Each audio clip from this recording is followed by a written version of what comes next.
Virgo, hi! Welcome to Mr. Queen PH. At ito ang inyong weekly reading for November 18 to 24, 2024. If you're interested in private readings, meron tayong promo. 25% discount sa mga tarot reading services ngayong November. So, yung link nasa description at sa pinned comment kung paano mag-book for a private reading. Okay, let's see what's coming to you, Virgo, this week. Energies for Virgo. Okay, gratitude. Uy, meron kayong reason para magpasalamat ngayong week na to. Maaring meron kayong wish fulfillment or you just feel grateful for the blessings na natatanggap ninyo. Some of you merong mga achievements, success within the family, anak mo, family member, mahal mo sa buhay, merong celebration. And I think ngayon, you're going to count your blessings. Sabi nga nila, the more daw na ikaw ay grateful sa buhay, the more na nakakapag-attract ka ng blessings. So, let's see what else, Virgo. So, you have, the Ten of Cups. So, di talagang fulfillment, happiness for some of you. You have the Three of Wands. Meron ditong expansion. Stability in your finances. Wow naman. Ang ganda ng week nyo, Virgo. Kumbaga, happy-happy lang talaga. Masaya lang. Some of you, pwedeng papasok kayo sa isang serious commitment, relationship. So, pwedeng sa trabaho to, kontrata, commitment sa business, or romantic partnership. Okay? So, talagang very much in love yung iba sa inyo. Pwedeng in love kayo sa person nyo, in love kayo sa life nyo, in love kayo sa career ninyo. So, you have the Three of Pentacles. So, I also see na yung iba sa inyo masaya kayo sa trabaho na meron kayo or sa paraan kung paano kayo kumita ng pera. Kasi iba-iba naman tayo ng paraan para kumita ng pera. Yung iba nagtatrabaho, yung iba naman self-employed, yung iba may business. So, sa ngayon, napapaligiran ka ng mga tao na pareho ng interest mo, pareho ng level ng energy mo when it comes to making money or sa business.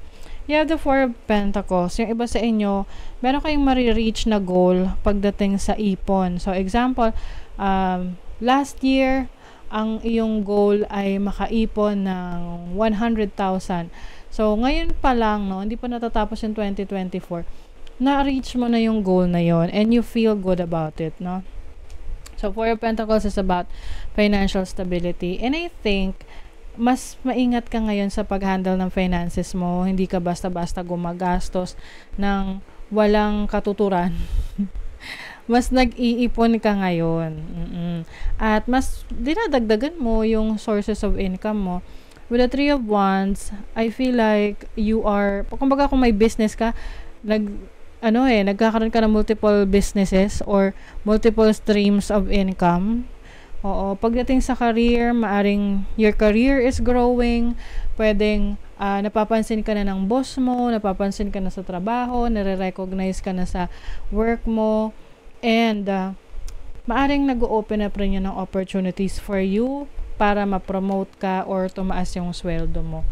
So, with the Ten of Cups, I see you having more time with your family, no? Pwedeng yung iba sa inyo magpipiknik, pupunta kayo sa isang place na kung saan nature talaga siya, no? Na you'll be able to spend time with your family, with your kids. And this is about fulfillment rin sa buhay. So, yung iba sa inyo, kaya dito may gratitude, kaya kayo grateful is because yung pangarap nyo, unti-unti nyo nang natutupad. Unti-unti nang nag-unfold sa harapan ninyo. That's why you are very grateful for these blessings.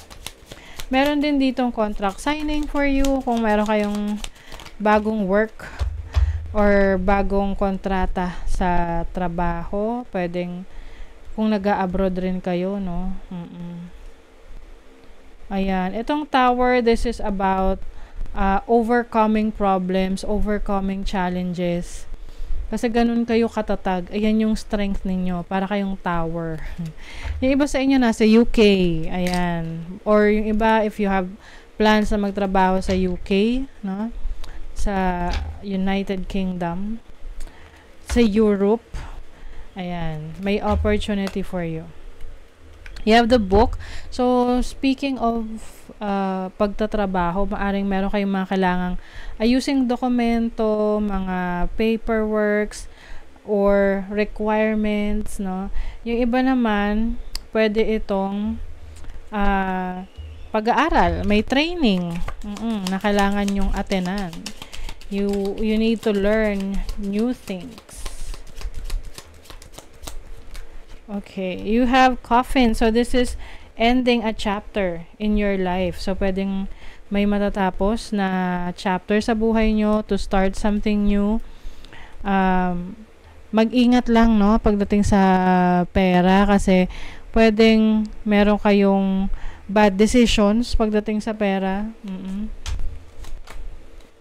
Ayan, especially kung merong umaali-aligid sa'yo dyan na alam mo na, nag-o-offer ng kung ano-ano pero hindi naman pala legit. So, pay attention to that. I-double check nyo muna bago kayo makipag-deal sa iba, especially sa pera or business partnership. Okay, let's see what else for Virgo. Discord among friends and family. So, maaring ito ay may kinalaman sa offer ng isang family member or kaibigan. Minsan kasi hindi tayo hindi. Yung tipong hindi tayo makatanggi. Lalo na kung, malapit sa'yo, may in-offer, uy, friend, sali ka na dito. Or, maglalabas ka lang naman ng 5,000 So, ako nang bahala. O, diba? So, set your boundaries. It's okay to say no. Kasi kung mamasamain niya yung pagtanggi mo, edi sabihin, marireveal yung totoo niyang ugali na hindi pala siya supportive sa'yo. Diba? O yan o, meron ka, Virgo, meron kang two-faced friend. Oh my God. So, be extra careful. Merong dyang mapagpanggap na tao sa buhay mo. Slowly but surely getting ahead. Ayan.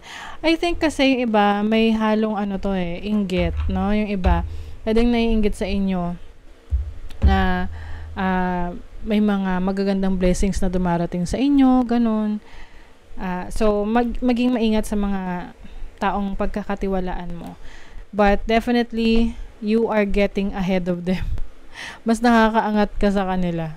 Okay, so that is your reading, Virgo. Thank you so much. Good luck.